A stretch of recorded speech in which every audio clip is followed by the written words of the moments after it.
Welcome people to a new episode of Lichtberg Professionals. This one is episode number 34, and you hear it already, it's one in English. I'm going to talk to Scott Zimmerman. He's an engineer and specialized on optics. And we talked about a lot of different things, but one of the key findings for me was his paper, Melatonin and the Optics of the Human Body, where he actually speaks about that mitochondria can produce melatonin and near-infrared energy, near-infrared light, is apparently really important for this process. So let's dive into that episode, have a lot of fun with it. Now, if you have questions, just write us and enjoy.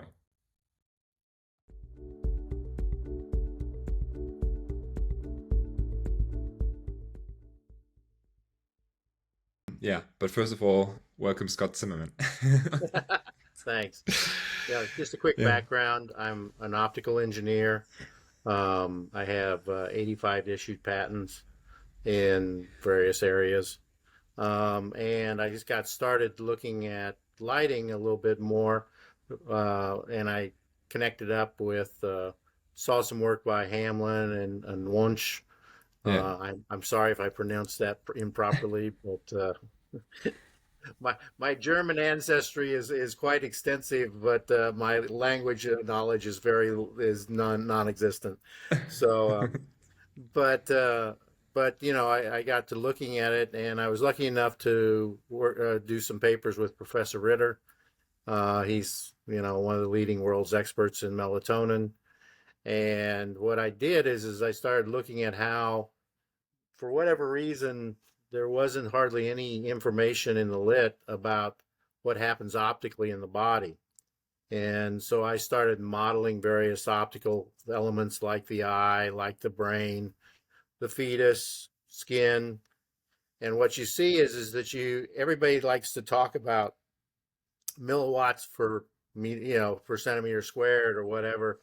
And that's a two-dimensional concept, but the body is very three-dimensional in how Yeah. it deals with light. And in particular in the near infrared, there's some great pictures by Fosbury where he shows at 850 nanometers, your entire hand lights up and the blood vessels are seen and all this stuff. And, and unless you actually model it, there's so much misinformation out there because people don't know how to actually measure a scattering volume like our skin. They don't know how to actually measure it. They shine a laser on a piece of skin and put a detector on the other side and say, oh, it only penetrates 2 millimeters. That's totally bogus. It has nothing to do with how you measure a volume scatterer. So as an optics guy, I'm looking at this and I'm saying, wow. And after meeting up with Russ said, Scott, nobody on the biological side is thinking about where the light's going and what it does really. Because they don't understand. And it was very humbling in a lot of ways to go in because I think to a great extent we're the first that actually showed that especially in the near infrared, that light propagates through the skin, through the skull, goes to the cerebral spinal fluid, is light guided just like we would light guide light down for a lighting fixture to get that part of the near infrared down into the fissures of the brain. Yeah. And what you start finding out is that all these little details where the amniotic fluid has a peak transmission at 850 nanometers. And as the woman's skin progresses through pregnancy, it starts to stretch and change the spectrum that the fetus is exposed to at critical times in the development. And, the eye has a broader transmission window in the near infrared than it does in the visible. And so you start seeing all these effects, from an optical standpoint. And then with Russ's help, started to think about, okay, now what happens? Okay, those photons go somewhere, and when you've modeled them, you find that they tend to be collected and localized in some very sensitive tissue. And like the eye in particular is easy because it turns out that 90% of the photons that actually hit the retina don't go through the pupil. They actually go through the sclera and the eyelid.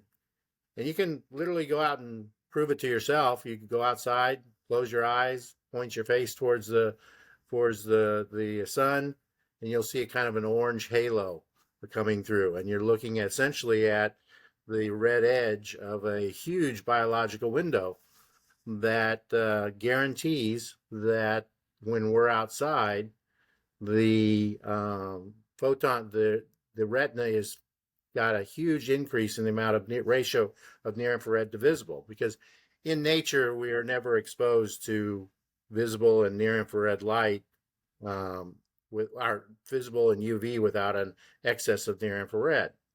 Yeah. And unfortunately, that's exactly the opposite of what we've done with our indoor environment now, with the advent of LEDs and displays, near low E glass windows that block the near infrared from coming in. And so the next step that we did is that I did the models, where the photons are. Then you start thinking, okay, a photon generates a free radical, redox biology, whether it stimulates ATP production or whether it literally makes a free radical, or other ways. You've got now you can have a three-dimensional view of where the free radicals are being generated.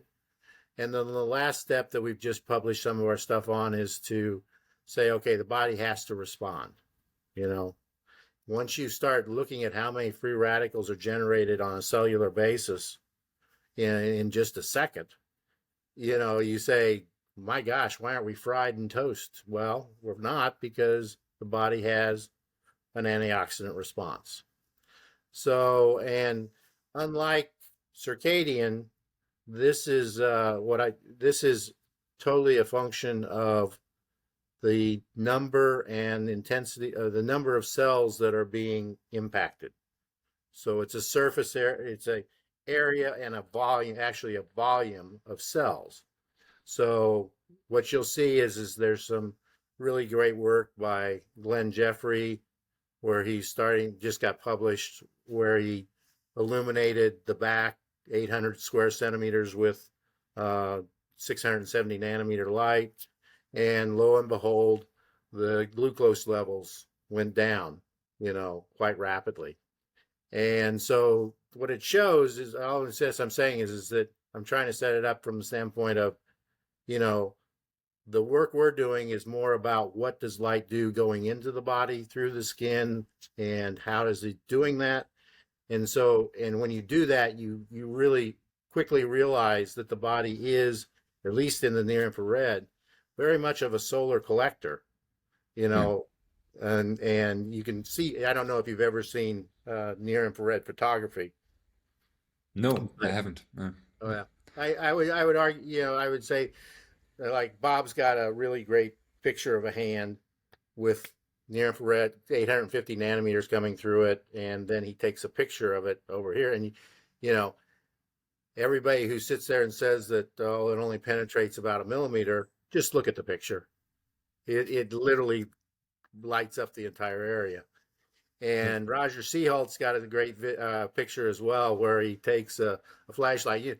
I don't know what you do in Germany, but back here, when you're telling ghost stories, you stick a flashlight in your mouth or whatever, and you'll see this kind of red glow, and everybody thinks, oh, yeah. Well, I mean, that tells you right there that all this stuff about only penetrating a few millimeters into the body is just wrong. And it's essentially because they don't know how to properly measure uh, Yeah. the effect. I So mean, it's like, before we go maybe more in depth, like, I got into your work, by the paper you published. It was Melatonin and the Optics of the Human Body, right? And I actually took a lot of things out of this paper for some big presentations in Germany. So, for example, I asked the people, the 3-to-1, the 1-to-1, the 3-to-1, and the 10-to-1, infrared to visible light, and no one could give me an answer to that. And or what else? I was showing the picture of the fetus and the woman, and people were like stunning. They were like with open mouth. They was like, okay, maybe a pregnant woman has to be more outside as well, like the modern times we're in today, and I think in the paper you also said that there's some proteins which are maybe have a correlation to autism as well, so yeah. the big question I always ask myself, like, because I always try to understand the whole red light, infrared light topic from nature's perspective. I think that's really important, and then of course from the perspective also of photobiomodulation, what aspects we use there, because we have some, like during the last 3 years, we sold thousands of those things, and we hear some crazy stories where people only use, for example, red and infrared in the morning for 2 minutes, and they have those crazy results, and you ask yourself like, how is it possible? So it's not A plus B equals C. It's like there's something else going on. And so the big question for me personally was coming up also, because everyone is saying, oh, you need vitamin D, you need vitamin D. It's like, oh yeah, is it really vitamin D? Or do we actually need to have the basis of infrared energy that everything works properly, and then vitamin D and all these other things can come together, right? Yeah. Yeah, no, yeah, and I posted a paper on it. There's this gentleman named Yakimov, and Yakimov used some really amazing Raman microspectroscopy techniques to measure the outer 50 microns of the skin. And it doesn't matter what skin color you are; it's just the outer 50 microns. Well, what he showed was is that and that's the region where cholesterol is essentially broken down by 285 nanometers. Well, if you do the optics of it, you know that the penetration depth of 285 nanometers is, it's strongly absorbed, so it only makes it about 50 microns. And in that region, that outer region, he was also able to show that the cholesterol or the lipid content was high, but the melanin was actually was suppressed and being oxidized. And now I put together that I had done some work or looked at some work by Hudson where we were showing or where she was showing that the combination of all the wavelengths of sunlight tend to cause a synergistic effect where you get much more hydrogen peroxide generation in the outer part of the skin. Well, when you think about it from the standpoint of vitamin D production, the body appears to have essentially photochemically bleached out the melanin because there's a 5x difference between oxidized melanin and non-oxidized melanin. And it's very difficult to use photo only to generate or to bleach out melanin. But when you add hydrogen peroxide in it, anybody who has white, got their hair white or whatever, understands that the combination together is extremely effective at bleaching, oxidizing melanin. So what it appears, for this particular area, that everybody's walking around with this amazing adaptive reactor, microreactor, that is critical. The performance of it, or the how efficient it is actually tied to whether or not you're getting all the spectrum, and whether or not, because it's very hard to crack cholesterol or oxidize cholesterol that you need, that for vitamin D and all this other stuff. And it appears that the body has optimized around an idea that we're going to be outside, exposed to UVA, visible, near infrared, infrared, and out of that, it's using that to actually make a better or a higher efficiency conversion of cholesterol to 7-hydroxide cholesterol. So, I would argue that, the problem is that we keep on trying to, or we don't spend enough time looking at what nature's doing, and think that we're pretty smart. We can just fix everything ourselves. But I the other thing that's really amazing is that if you look at, like I said, near infrared photography, if you look at that, you'll see that outdoors when we're walking around, all the trees and all the grass and all the ground even is reflecting near infrared into the body. Yeah. And so that in near infrared photography, you look at the trees, they're all white as snow, things like that. So there's just some amazing things that are going on in nature, as you say, that we've underestimated the body's ability to take advantage of it. And then walking in, now that we spend 93% of our time indoors, you know, you're not getting any of the benefits that sunlight provides. So anyway. Yeah. Is it I mean, if nature reflects infrared energy, so we humans, of course, as well, right? I mean, if you look at the warmth camera, but is the body actually has the body mechanisms to not have like to not put too much infrared out, you know, like to keep it in? Well, I mean, what happens is that if you look at it optically, um, the skin in the near infrared component, and it varies a lot, but in the near infrared component that runs from 600 to maybe out to 1200 or 1500, depending on what you want to believe. In each of those, throughout that region, the body really acts more like a collector, and because it lets those photons travel very deep into the body. And what you'll see, if you look at the photobiomodulation industry or whatever, 670 nanometer changes glucose. At 850 nanometer has a bigger effect on cytochrome C. There's people that are doing stuff at 1064 and they're seeing this huge increase in hemoglobin. And then you go out to 1270 and cancer cells absorb more than healthy cells.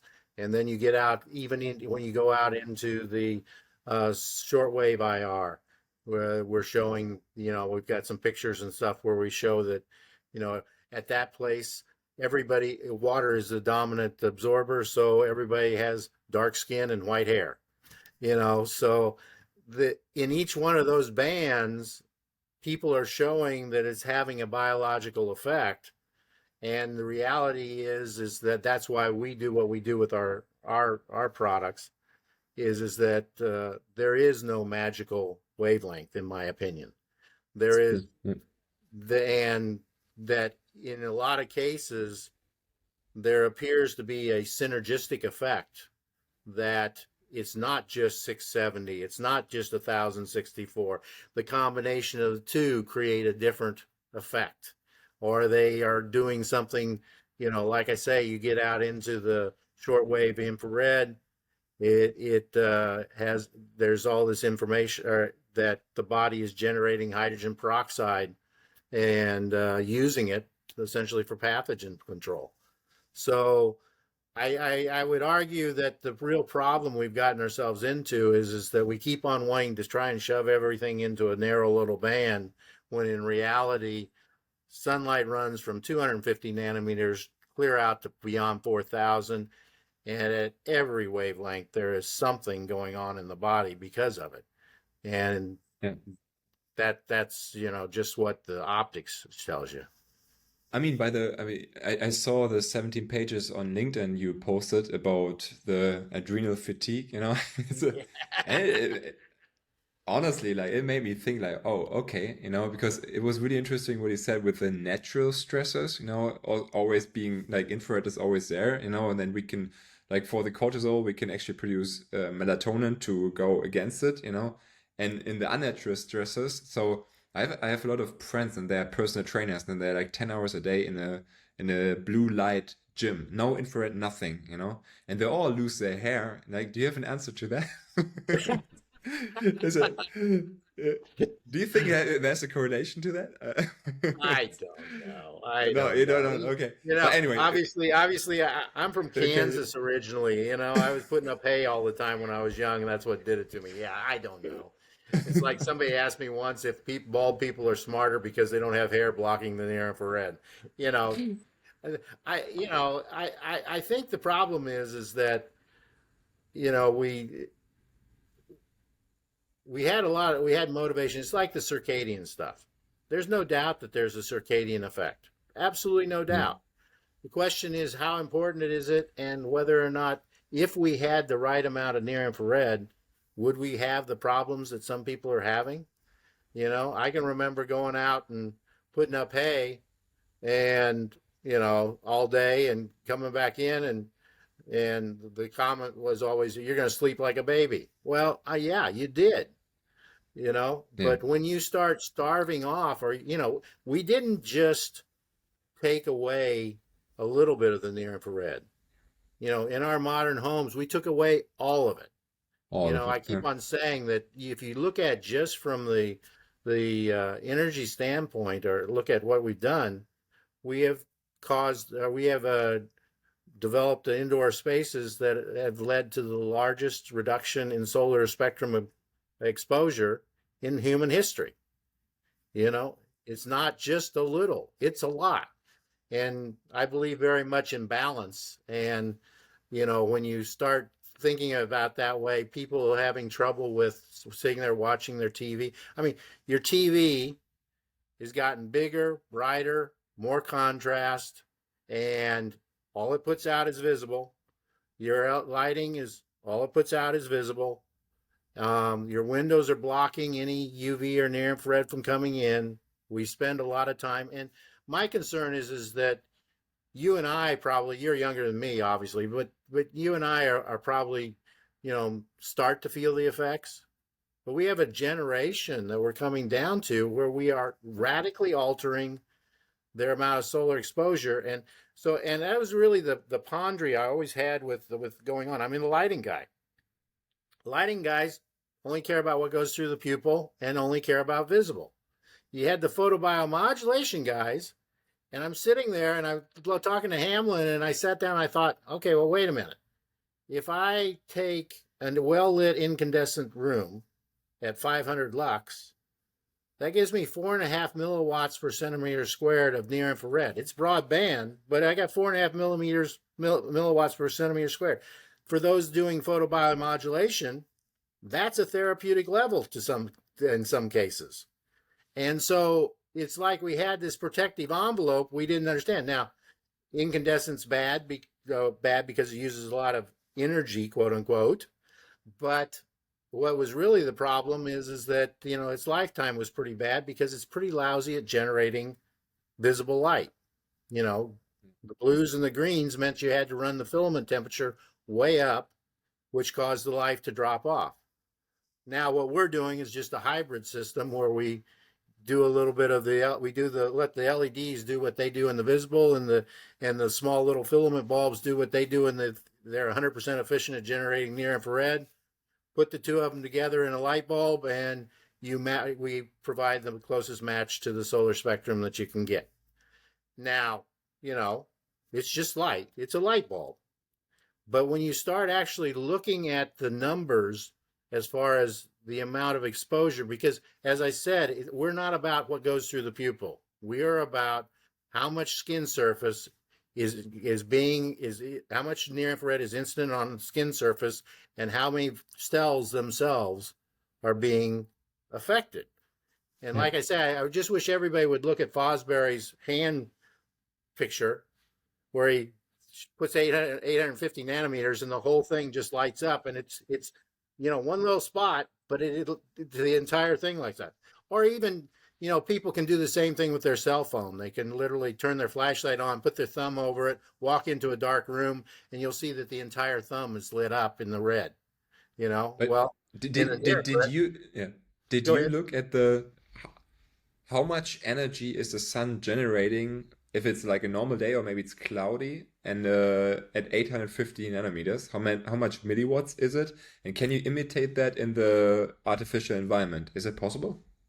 Well, the problem is people keep on trying to talk about, they'll take what they call ASTM 1.5, which is direct sunlight, 1,300 watts per meter squared of total incidence. We're not supposed to be at 1,300 watts per meter squared. We're not supposed to be wandering around totally exposed to that. And I would even tell you this, it's even more complicated, when we walk vertically, the number of cells that you got a hair on your head, it's shaded. You're in vertical stance, so most of the light that's coming directly from the sun bounces off unless you're laying out there trying to crisp yourself up like a French fry. But but what we are designed to do is to be in the shade. And what you'll see is that the minute you go into the shade, all the trees are absorbing. They're about 20% of reflective in the visible. So we can tell that that's a red apple. This is a green tree, all those things. Those things, in order to do that color definition, 80% of the visible light spectrum from the sun is absorbed in those things. Okay, approximately. In the near infrared, all those same things are reflecting 80 to 90% of the near infrared and into us.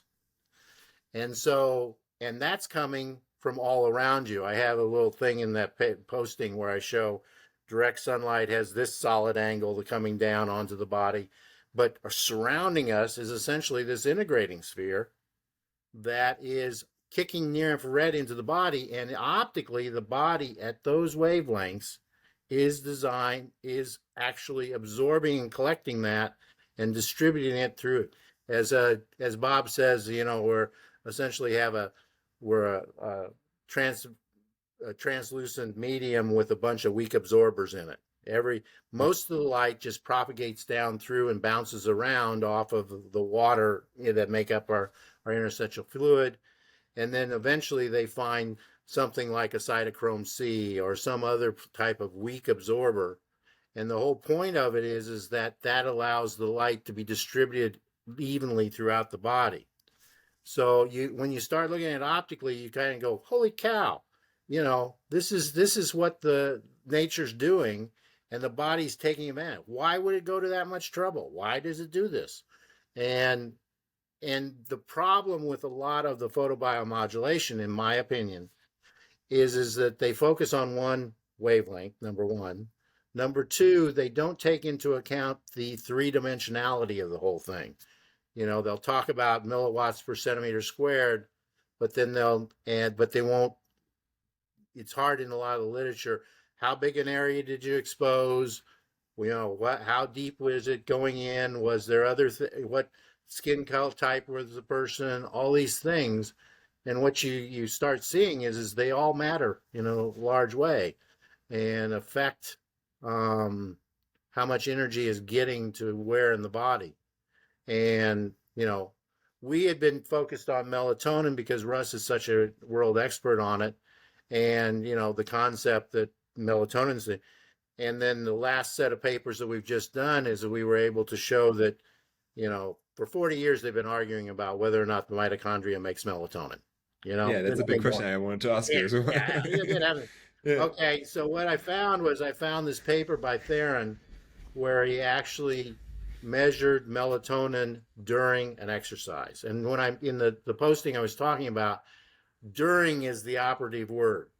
There's only about 4 papers in the literature that I've found so far that actually measure melatonin and cortisol during an event. They measure it before, they measure it after, but what you see is from Theron's data, and then also followed up with Gao when he did cortisol, using wearable sweat detectors. You see that there's this amazing transient effect.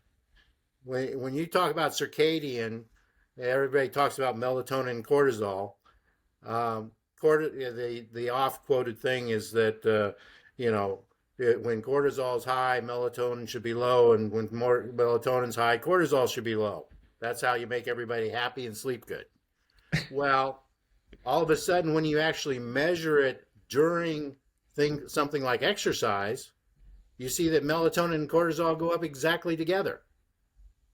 And what Gao showed is that as you continue into the exercise, eventually the melatonin, or we believe the melatonin, starts to back off the cortisol, because cortisol is really important, but too much cortisol or runaway cortisol is really bad for you. And so you just think about it from the standpoint of you have melatonin, you have cortisol, and they're balancing each other out. But eventually the body, when I talk about natural stressors, you always have appears to have a situation where melatonin, it kind of wins out the game and, hangs around so that you have some excess. And I relate it to the fact that, a lot of times you'll see why am I so sleepy after I do an exercise? Or why am I so sleepy after I've been a day in the sun? Or why am I so sleepy after, people go take a cold shower and they feel sleepy afterwards. Well, based on the data, it appears that that's melatonin. Now, so you got this huge amount of melatonin, and Theron's experiment was done at 9 a.m. in the morning and 4 hours on a treadmill. It was a long, drawn out thing. But how do you get this huge, and it was 200 picograms per milliliter compared to typical of 60 at night for the pineal gland. Where did all this melatonin come from? And I think it's pretty much a proof that the mitochondria is generating melatonin to essentially deal with the local issues. And so every mitochondria appears to have the ability to generate melatonin, and that the pineal gland is there as a supplement to basically protect the brain during periods of low cellular activity where melatonin is not being generated as much by the mitochondria, but the brain still wants to function at 80% level. So it needs an excess of melatonin from the pineal gland. And Do you need infrared during the stress event to actually generate that, or is it some pool or some storage which is already there? well, there's about 5 different theories as to what is generating it, but my particular favorite is that the reactive oxygen species that is generated by exercise, near infrared, all these ATP increases, because ATP is not very is efficient, but you always generate a couple percent of reactive oxygen species. So something's got to deal with that. And the argument that I would make is that when we are under stress during a stressor, there is a lot more free radicals being generated, and that the body, the cells, actually, the mitochondria respond by generating some level of melatonin. And that was what the exercise, because all of a sudden, here he is at 9 a.m., and you have this huge spike in melatonin that occurs when you're doing exercise. It plateaus and sits there, out to about 4 hours, and then it takes about a half hour to an hour for it to drop back to baseline. And that's the melatonin side. When Gao, he did exercise, did measure during exercise as well, but he was measuring cortisol. You saw exactly the same thing. You saw this rise, but then you had an additional thing that about 20 minutes into the exercise, the cortisol level was trying to tank, and the ones that went down the fastest were the people that were actually athletic.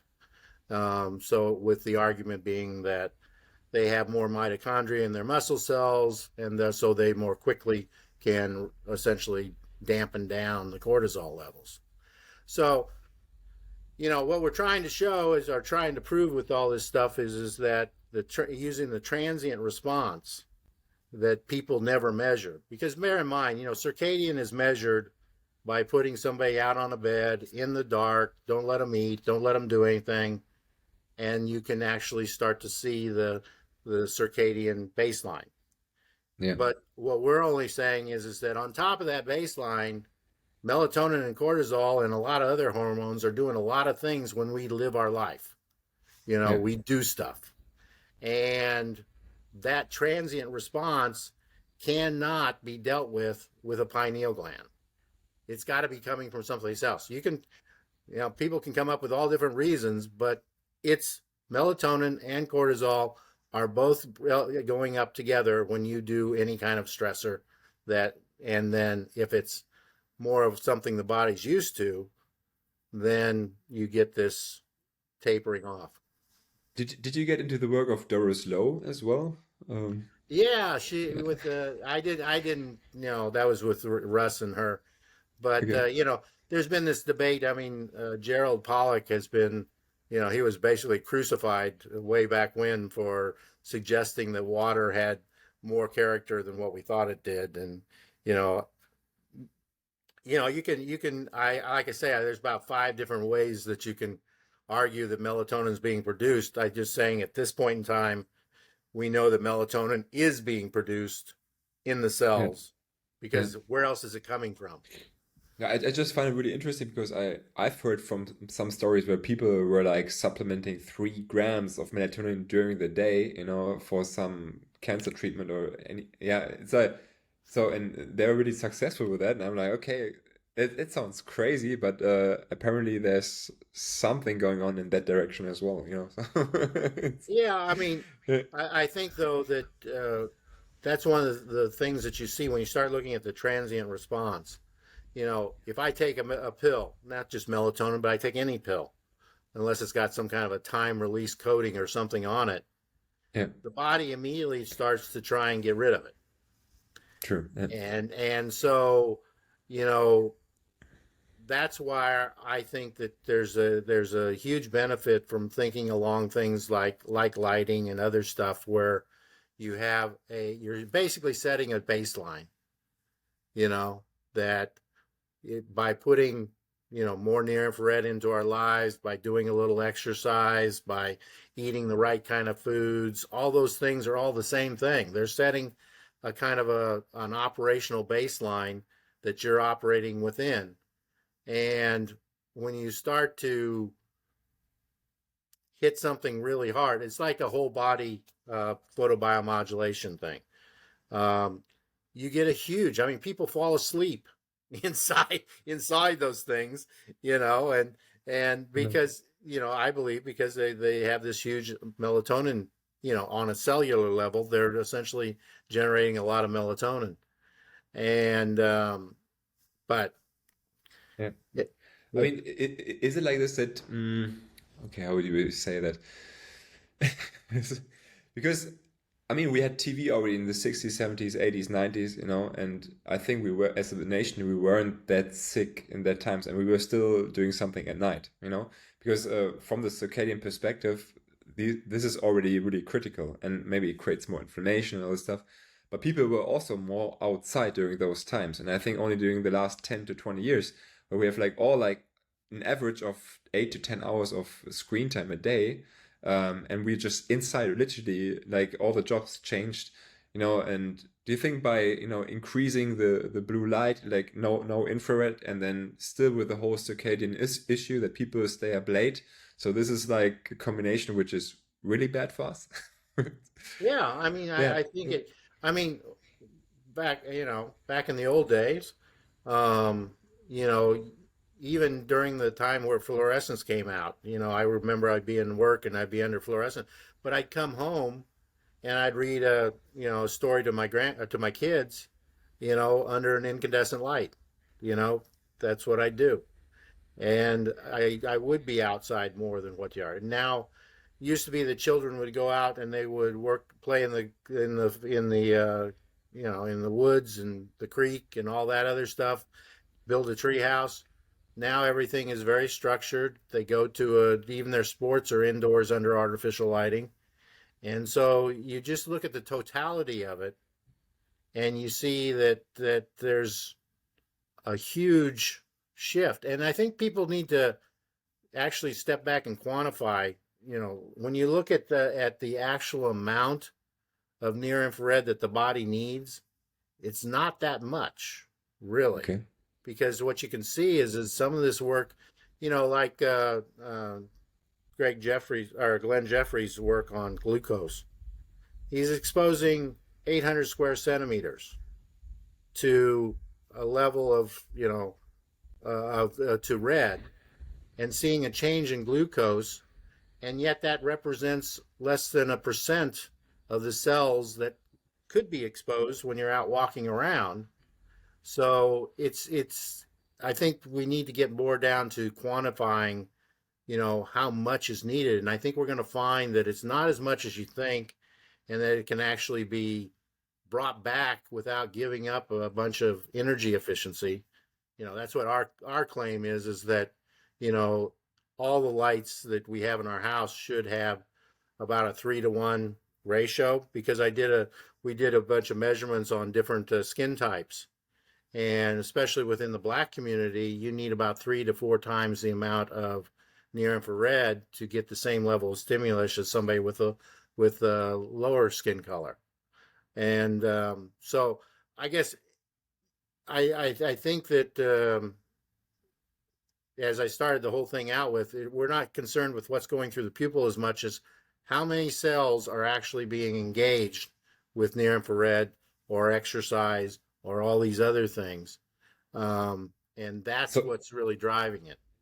but not all cells have to be engaged, right? You also say that, right? No. No, I mean, well, you've got people who are using red light therapies and near infrared therapies to work on AMD and do other things, wound healing. You can do localized, but I'm just saying that, as you were saying, from a global baseline or whatever you want to call it, or we're just not getting what we need enough to let the body do what it does naturally. The body is extremely adaptable.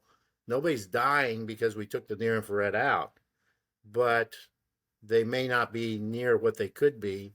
And my biggest concern is that there's now so many reasons to think that from a neurological standpoint, behavioral standpoint, so many kids now are struggling with ADHD at various ranges of the spectrum. Is there something we could do that would help, you know, make them be less of an issue? And Yeah, yeah, so yeah, it's true. But you said that, for example, the cortisol in the morning. I mean, it's normal that during the morning times cortisol rises. And I think it's also the highest incidence of, strokes and all this stuff. Right? yeah. Yeah. And melatonin is going down. So what you said, like when you do exercise, for example, outside, cortisol is going up, melatonin as well, if you would measure it. Um, for example, in the morning, if I'm stressed inside and I have 5 coffees, so does that even more, stress the system, and you don't have the right melatonin to back it up? Would you say? Well, I would say that if you look at what they're doing with the circadian system, first off, it was, oh, you don't want blue at night, that goes away. Okay, Yeah, I get that. That's good. But then they decided that they needed to get people more exposed to cyans and blues in the morning. And then you had developed this whole thing of melanoptic lux. And now they're all starting to kind of shake their head about that even. But what I would argue is that when you get all those are all what I would call artificial stressors, the blue light, the cyans, all that. And there is no doubt, and I think it's pretty well proven, that you can shine a bunch of blue and cyan on somebody early in the morning and they're going to be more awake. Should yeah, be. You're yeah. essentially generating a lot of cortisol. And odds are that if you do that uh, and keep that level up there, then maybe there'll be a little less falls by elderly people, or a little less medication needed for that particular thing. But the question is what they do to the other stuff? Because you're pumping everybody up. It's kind of like what they do with ADHD. They pump them up and then they try and bring them down. And So light without infrared, because all those lights they would use, they only have the visible blue, right? and that Yeah. actually is what stimulates the melanopsin. Yeah. And I would argue, it's pretty well been proven that the majority of melanopsin is not in the retina, it's actually in your skin. There's orders of magnitudes more melanopsin in your fat cells than there are in your retina. And so if you're exposed to a bunch of blue light or cyan light, then you're basically pumping up cortisol, because that's what's supposed to do, you know. And Do you know if, also, are there studies when you shine light, for example, on your skin, on your fat cells, and not in the eyes, that still cortisol is going up? Do you know something about that? no, I don't know about No. cortisol. All we know is that there was a really great paper by Professor Light, actually, up in Alberta, Canada, and he literally measured he used single cell patch measurements, where he literally measured the response of an individual cell, the wall potential, and current in that cell as a function of wavelength. And what he found was it tracked perfectly with the absorption spectra of melanopsin. And so he was able to essentially use it. He was basically just showing that even down to the cellular level, exposing ourselves to, blue and cyan light is affecting the cells on cell wall potential. And you start Crazy. thinking Yeah. about that, and that's a big deal, I think. Yeah.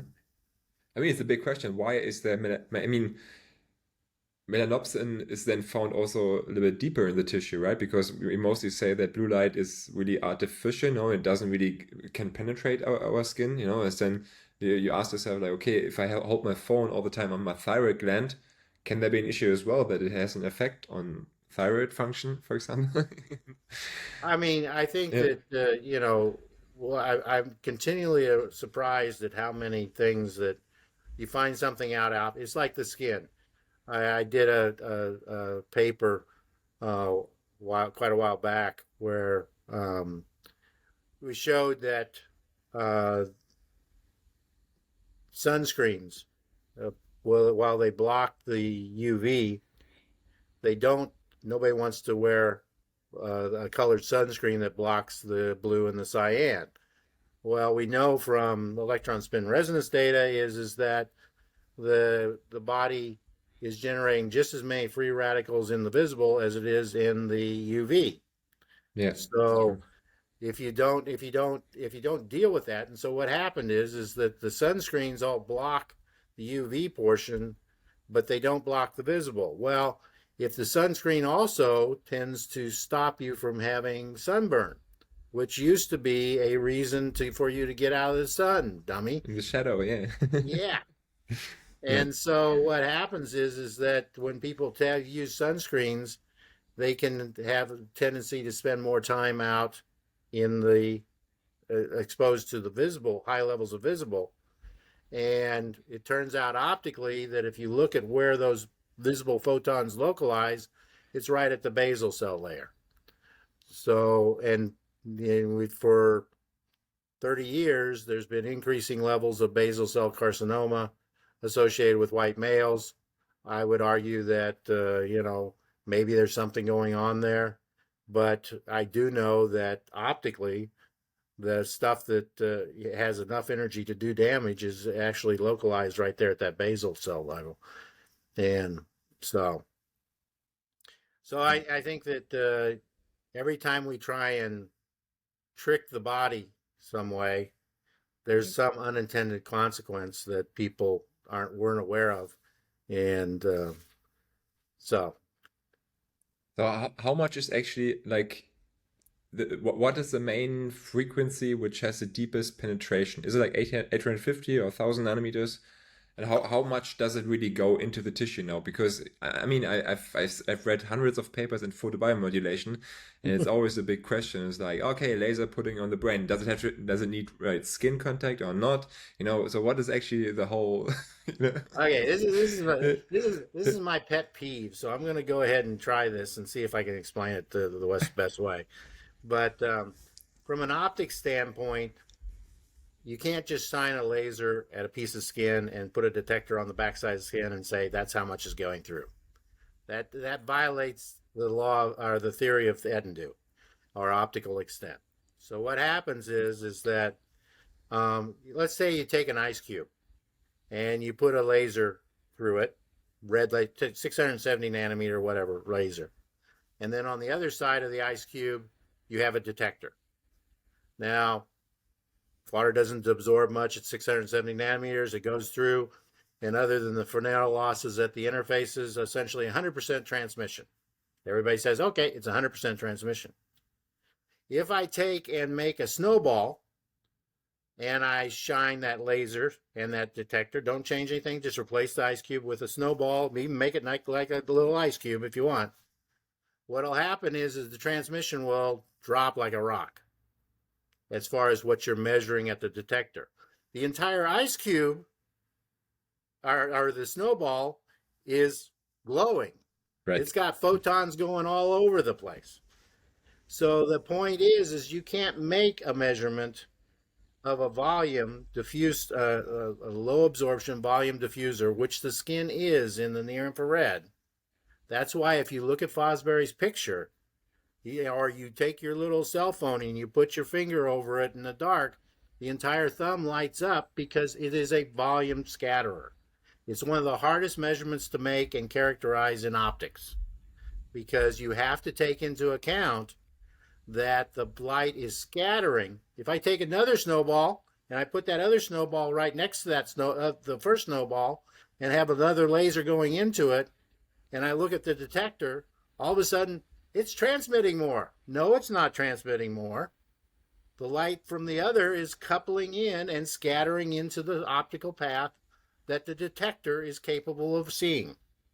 So all these measurements where they, and this is my fundamental grief, is all these people who sit there and say that near infrared only penetrates a millimeter know nothing about optics.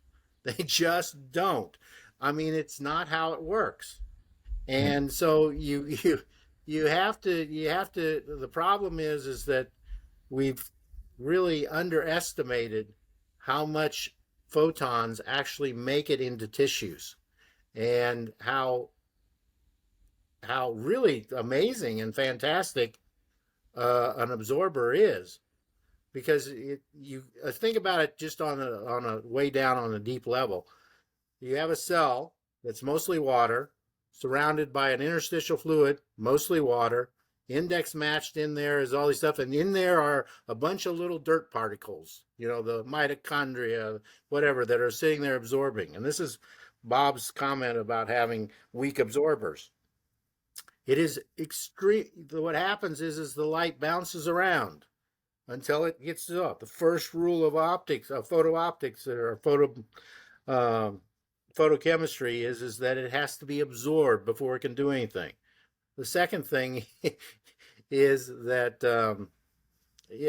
and so the point being is that we've got this low absorption matrix with a bunch of little things in there that want to collect the light, and the body's built to let it in, bounce it around, making sure everybody gets an equal chance.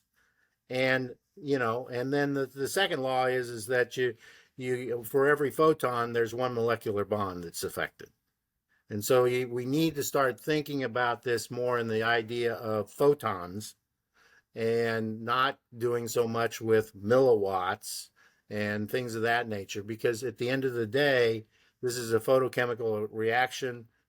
It's how many photons get to that molecular bond, and that's what creates our effect. But yeah, What is this absorption spectrum when you talk in photobiomodulation between those 600 and 1000 nanometers? well, Why? yeah, yeah. Because I mean, water doesn't really absorb it that much, and then it can penetrate down, or yeah. yeah. I mean, what's happens is that you get the trough associated with water, and then it slowly starts to come back up.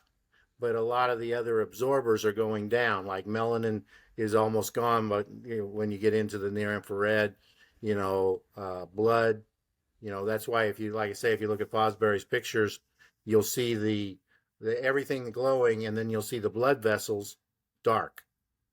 And so what literally is happening is the near infrared is being bounced around, and it finds mostly the blood vessels. And what happens when that happens is that it causes a vasodilation of the blood vessels, which then causes increased blood flow, which causes immune cells to come into the area. All these things are going on simultaneously. And that's why I think that people, at least in my opinion, that's why it's so important that we get as much of the spectrum back into our lives as possible, because every one of them are doing something a little bit different. Yeah. But And if someone has a 1500 milliwatt laser per square centimeter, and the other one has a 100 milliwatt like per square centimeter for the biomodulation device, like this intensity of the device, is it like does it make a big difference for the penetration of the tissue? You know what I mean? well, this is Yeah. gets down to great debate on biphasic response. Does, do you, if you get we absolutely know, everybody does, that if you go too high with anything, you will do damage, I you mean, know? for the penetration depth, I mean, like for the tissue, like how far you can go into the tissue. Is the laser with this really high power? Can you go really deeper into the tissue and you maybe burn or like you make damage the front and then you have some effect in the back? You know what I mean? Well, I mean, you know, that's I guess is what I'm trying to say is that if you're willing to go to the edge where you burn somebody, then you can actually get some of that energy, more energy down at that deeper into the body. Yeah. But it's not because you change the optical characteristics of the body. You know, second second order effects are not even something we're going to go to, but it's not a big issue. What I think the problem is that most of the photobiomodulation, and I don't mean this bad, but a lot of it is driven by the fact that you still have to make money. You need to have an effect. And, it's like taking an aspirin. You feel an effect. You absolutely feel an effect with photobiomodulation. But would you still the different effect or a better effect if you did it for 2 hours or 3 hours or all day? There's no real the other side of the biphasic curve. You have the part where you get too much, you'll burn a hole in your skin. Everybody gets that. On the other side, the argument is made that you need a certain level in order to actually create an effect. Yeah. Well, I would argue that that doesn't make any sense from the standpoint of basic photochemistry. If you look at what happens from a free radical generation standpoint, um, we know that that's linear all the way from zero all the way up. Essentially, it's a quantum effect. You come in, you crack a bond, that bond is broken, now you have a free radical. Where there can be some benefit to having more of it is literally that. You end up making more in a short time frame. But based on what I see and what I believe is that you're much better off not trying to spike it, as you saw in that posting. You think about, okay, I'm going to get all this red on me in 20 minutes, and then the body's going to essentially start getting rid of it. Would you have been better off doing 30 minutes or 40 minutes? I'm not disagreeing it has a huge effect. It does. It's even a good thing. But there's also this other opportunity that maybe if we were more outside, because if you go through the numbers, being outside is always comparable or equal to what you're doing with the photobiomodulation. So one's kind of, they're on the same par, I guess I'd say. I mean, it's a big question. It doesn't make sense to go higher than the sun in a certain, like when you say, for example, you go in 850 and you have this amount of energy there, doesn't make sense to go higher, right? Like from the third party perspective or not? Yeah.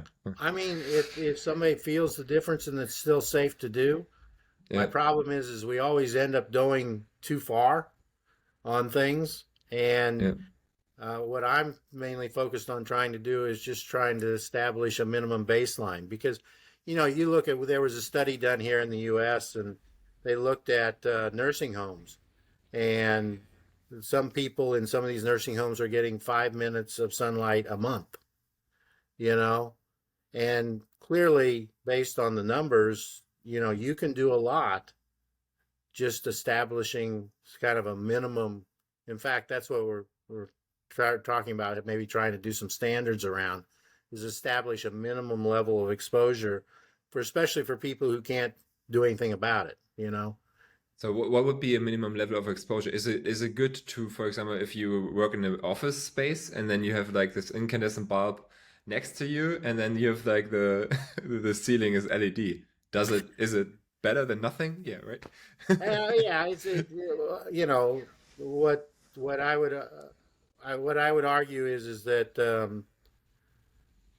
trying to do it with separated sources is doable. You can do it if you want, but you got, it's like you're getting the worst of both worlds from the standpoint of, you know, the the body assumes that it is exposed to a predominantly near infrared emitter, a single one, and it is uniformly, that spectrum is uniformly distributed over the body.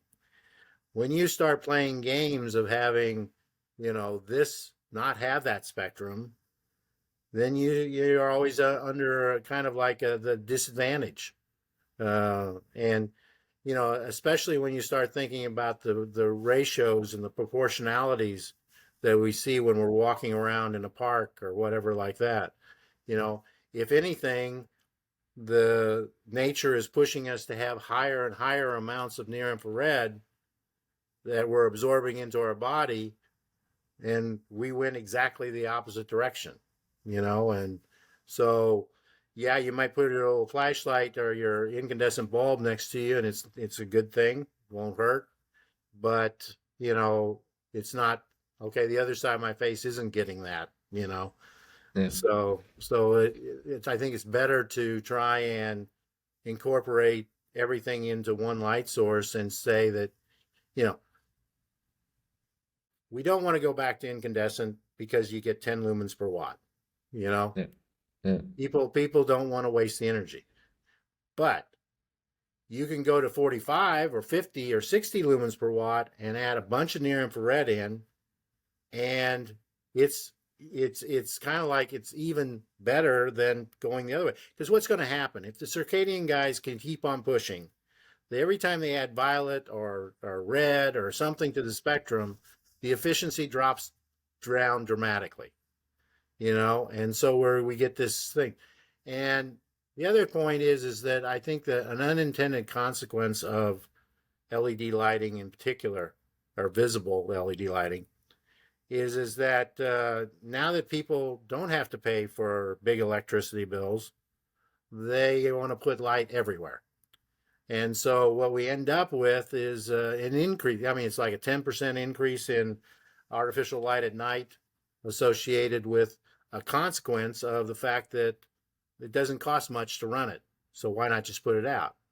Well, exactly the same problems that we're having are being had in spades for insects and other mammals. And I have a neighbor that she's got this unbelievably bright blue white porch light that she runs all night. I can't convince her to turn the dumb thing off, and because and so I guess it's all part and parcel of this thing that we've made this massive shift, and nobody knew about it hardly because they couldn't see it. And that's the real rub is that everybody looks at it and says it's a light bulb. It just puts out light. Well, it does a lot more than that, or at least it should. So It's true. and So the main yeah. one of the yeah, I was just going to say that in hospitals in particular, I really believe that we have a great opportunity to put near infrared back in. I don't know. Did you ever see the paper where they put a near infrared vest on at 940 nanometers on patients that are fighting COVID? No. No, I didn't. Oh, okay. Well, you disappeared is the problem. So I don't know Okay. what. But what it basically showed is it takes only a very little bit of energy to have a huge effect on the amount of time that people are in the hospital, because being in the hospital is stressful. So if you can expose people to near infrared, then it appears you can actually reduce that cortisol level significantly. And it didn't take very much energy to do that. Is So it because there you like are. the main effect of near infrared, can we just summarize it quickly? It has an effect that it also produces melatonin in the cells. You would say that, right? I would say that is true, but it's also affecting all your hormones. I mean, Everything. Yeah. Okay. the All only right. Yeah, the to be honest, the reason we focused on melatonin and cortisol is that people we had the data.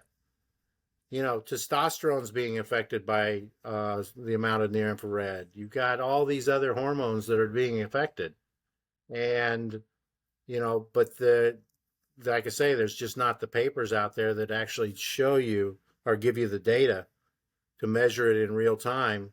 You know, while you're doing something. So.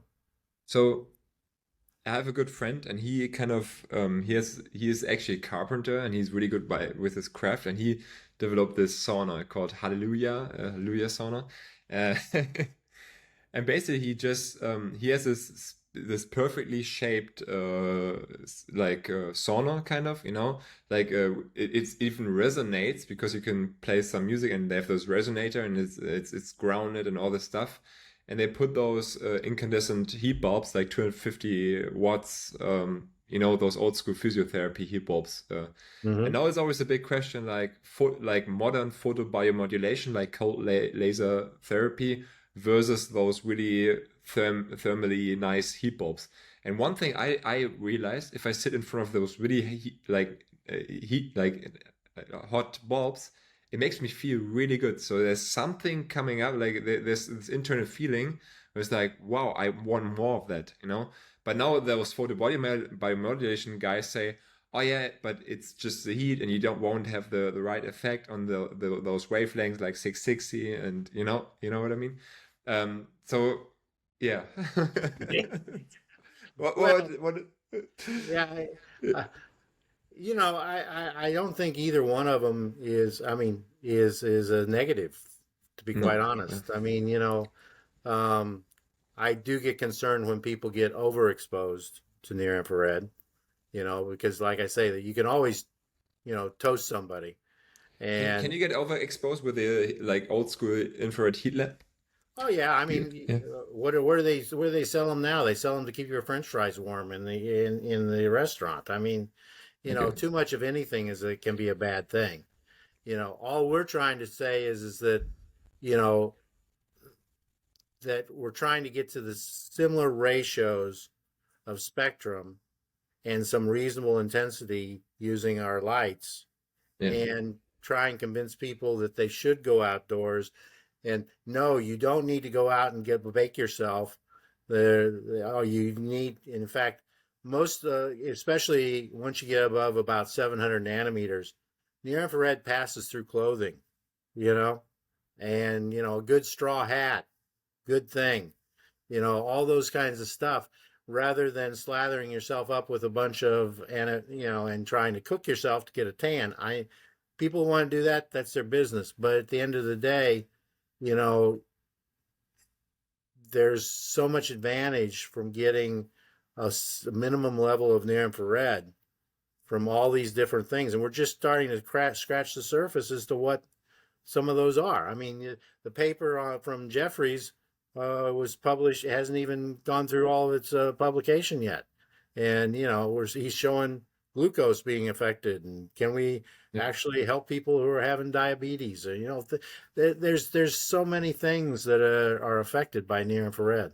So, What about the structural water? What Pollack is saying? Is it also an argument with well, near I think infrared? it is. I think it is that water in close proximity to a biological surface has different characteristics and tends to be ordered a little differently. And do we understand it? No. Do you want to go out and, you know, but I think it's worth finding. And it's amazing how when it was first came out as easy water, that was terrible. And then now we've got it down to bound water. And now people are talking about it in more of a accepting tone, I guess.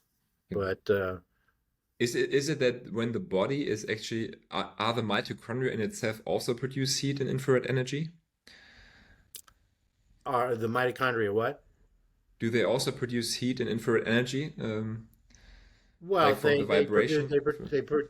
the ATP in the mitochondria for the ETC chain actually has a rotating, literally looks like a little piston engine, Yeah. and the argument is made that the change in viscosity affects the efficiency of that rotation from water. And what we do know is that the eye uses water in the rods and the cones to actually make them better detectors. So, I wish that we would be less sure of ourselves and be more open to having a little bit more Yeah. broader discussion, because that's one of the things that I'm most proud of what we did is that, teaming up with Russ, an optics guy, and you think of that and you look at it and you kind of go, that's kind of strange, but it actually I think makes a lot more sense. We need more interdisciplinary interactions and people to be more open to that, because there's a different perspective on it from each I one. think I just asked myself the question because I couldn't find like where does the heat from the body actually come from? Is it from I'm do you know the answer? Yeah, right? Or Well, I mean, it just basically all the cellular activity is all generating the heat. city, yeah, yeah, Yeah, yeah, I mean, yeah, and that's you know, part of it is being done to generate. What we generate the equivalent of our body weight in ATP every day. You yeah. know, And so this, yeah, of course. Yeah, and everything is not 100% efficient. yeah, So, yeah. but like I say, I think that if people could start thinking about the optics of the body more, and think about it three-dimensionally, then they would see that, why did it go to that much trouble to design it that way? It's like you were talking about melanopsin. You know, melanopsin and melatonin. Well, melanopsin, originally was in the skin and is in the skin of a lot of animals. You know, and because their sense of is a precursor to getting eyes. Who knows? But the body has got a lot more capability than we give it credit for. Well, that was quite a bit so far. And do you have anything else which you want to like? No, let's in the end talk about your company because it's called Nira, right? Yeah, Or, near lighting, and okay. we're basically just providing light sources that match that that provides you from 400 nanometers out to beyond 3,000, and it's designed to match a 3-to-1 near infrared to visible. Yeah. And you can buy it as a lamp and put it next to your computer if you want to try and help. Um, but by doing it that way, we still are compliant with the DOE energy regulations. And then it comes with a 2 toggle switch. And then if you want to really use it more like in the bedroom, you can switch from a reading lamp that's 3-to-1 to a kind of like a glowing umber, like an embers on a coal fire, off of a campfire, that's 10-to-1, and the intensity drops off a little bit. Because I think that a lot of the stuff that's going on now with the circadian, they got 7 bands of color, and everything's shifting around. We're just trying to provide a simple little thing Yeah, that, I saw it. Yeah. yeah, that is not so complicated. And then we're coming out with an AC version, but the problem, of course, is that Europe and Australia and places like that have different voltage requirements than we do. So I'm trying to convince people that just try a little desk lamp, see whether you like it. And we've got a new version coming out where you can essentially, if you have a lamp, you can convert it to our stuff and plug it in with a little wall wart that lets you do it. And that's what we're selling. Because Uh, I showed Alexander Wunsch your website and we did. That was funny because we talked about that in Germany. Because I asked him like, "Wow, like how amazing would it be if we have just like your LED bulb here and we could sell it?" And he was like, "Forget it. You're not allowed to sell things like that in Germany or in Europe because like there's certain regulation and standards that you're not allowed to have any infrared there because it's energy inefficient and it cannot be made like that." And he only said like you can maybe sell it as a phototherapy lamp, so for photographs, Yeah, something. well, I have to Uh, disagree with them. The near infrared content we have, it's designed so you can actually meet the standard. okay. Also So in Europe, would you be able to sell it in Europe? yeah, Yeah. yeah. No, I So mean, the standard was written not to eliminate any near infrared. The standard was written to eliminate incandescence. okay. And so we do around 50 to 60 lumens per watt, and that's with a 3 to 1 near infrared to visible rate to ratio. So How is it possible if an LED is just mostly single spectrum and you go up to 3000 with LED? I mean, it's your patent, but yeah. well, Uh, it's been I'm published, so just I can tell curious. you. You Yeah. know, incandescents, little incandescent filaments like you used to have in flashlight. Yeah. They're called short filament incandescents. And so you think about these little filaments. They are the world's most efficient source of near infrared if you run them at a voltage that's slightly below what they typically do. Incandescents don't work because not because they're not generating a bunch of because they're generating a bunch of near infrared. They don't work because it's hard. You have to run the filament temperature way up in order to get blues and greens. Yeah. So that cuts the life down to nothing. If you focus on just using the filament bulbs to do the part of the near infrared, you run them at a lower color temperature or lower filament temperature that has a peak around 1,000 nanometers.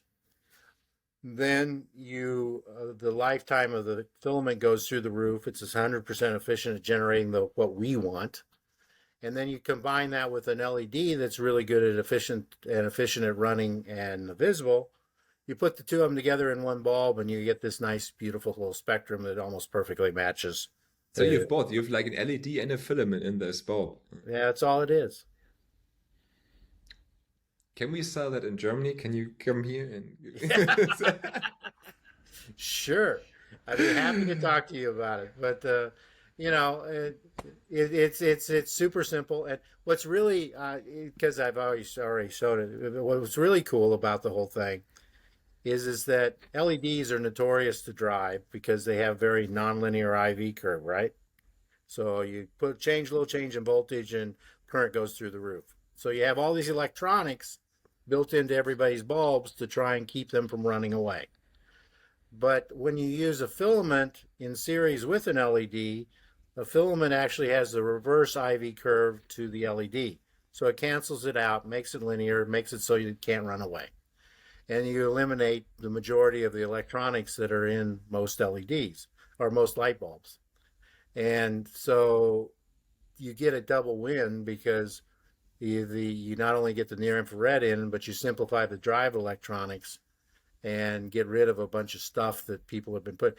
If you fill one of the bulbs from a lot of these different companies, they're fairly heavy, and but that's because of all the electronics. It's not because of the light source. Yeah, no, no. So Well, we need to talk now. Well, because like I'm literally, it's not for like I see the suffering all everywhere. As like I'm a chiropractor normally. In my practice, I see like 150 patients a week, and people have issues, with sleep, with everything, and they yeah, are in those artificial environments. And we need to have some sort of solutions. Otherwise, from my perspective, society is like imploding it just, yeah. well, I mean, my concern is the real concern is that we've been mainly talking measuring physiological changes. When you get into neurological or Yeah. behavioral problems, Oh, yeah. how much does it take to cause a problem? And people are, I think that really photobiomodulation is really a symptom of solar deficiency. Yeah. It's what I And always say as well. I'm just honest with them. I was like, yeah, this is artificial as crazy, but somehow yeah, it has an effect on people and it helps people. But I mean, we cannot really run a fire in our apartments and stuff, and we can, it's literally, well, and, yeah, and there's so many people that um, that are in a situation that they can't really do anything about it. Yeah. And and it's really is a shame, or they're infirmed or whatever. Um, but I do believe that it's not just one solution. It's all we're trying to do is get it closer to what you are outside. Um, at as far as the spectrum is concerned, Okay. and you know So the last statement from you for humanity, what would it be? no. I think that things are changing. I mean, the I actually sat on a panel at the Department of Energy when they were arguing about uh, the the new standard for they got rid of incandescents. And I remember sitting there across from the guy, Horowitz from NRDC, and he was holding up a LED lamp and a incandescent lamp. And he said, "These are the same."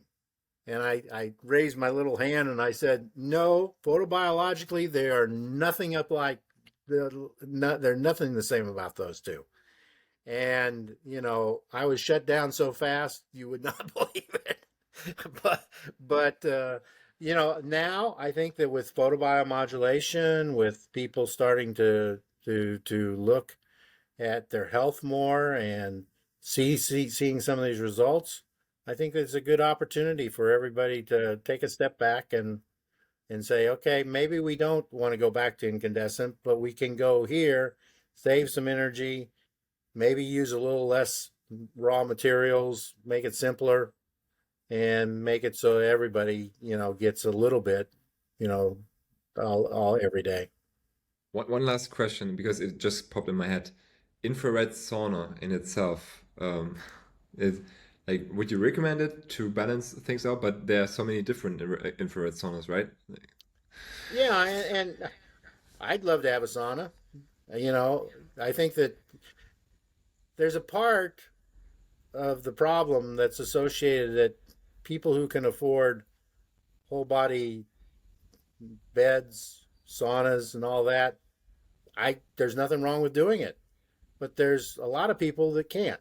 Yeah, And that's where I think that we really need to address and I would remind everybody that you go into a sauna, you get a feeling, it goes up, and eventually it goes down. It's like taking a pill.